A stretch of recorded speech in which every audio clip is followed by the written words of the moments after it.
So the golden age of TEFL and TESL is finished, and you've heard it, and yes, it's true.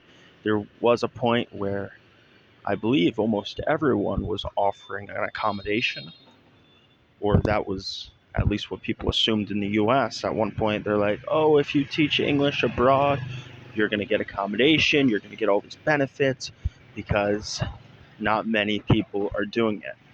Well, guess what? Now everyone is doing it.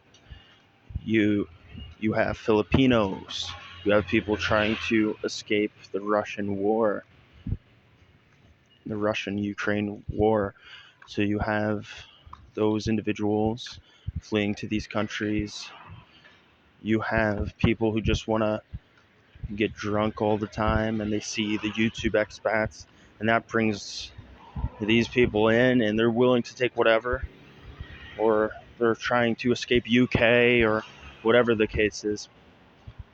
So now you're pretty much just getting pay with very mediocre health insurance, if any. Sometimes you don't even get health insurance. And it's just not a case where, oh, this country's better than this one, or this one's clearly better than this. They all have pros and cons now. With that being said, for me, it depends on what you prioritize. And I realize that there's pros and cons of every country, and there's no clear winner. But for me, I prioritize culture. So I'm not a big fan of this Chinese-esque culture. I mean, I'm not trying to sound. I'm not. It's just not a good fit for me. So I'm gonna go to a place that has less of that, and I'm gonna go to Cambodia. I was there for a month. It is expensive. The quality of life will be worse for me. But the people, I mean, that's what makes it. The people, there's a lot of NGOs, a lot of communities you can get plugged into.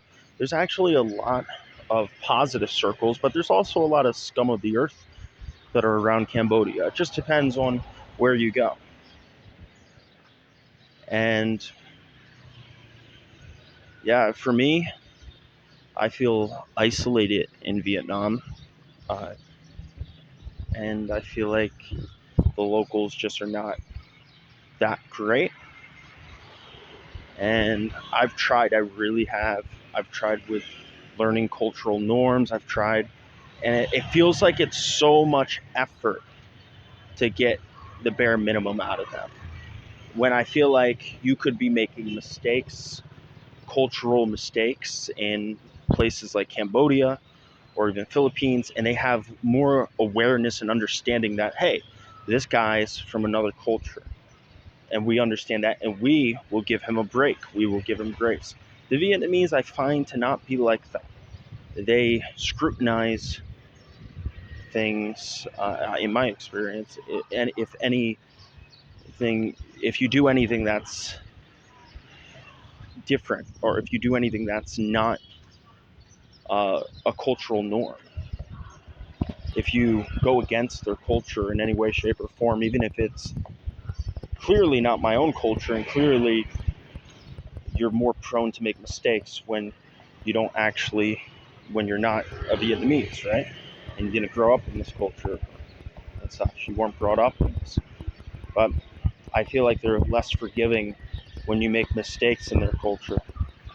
And that's something I just don't like. And I feel like you go to Cambodia, you go to Indonesia, you go to Philippines, you'll be cut some slack.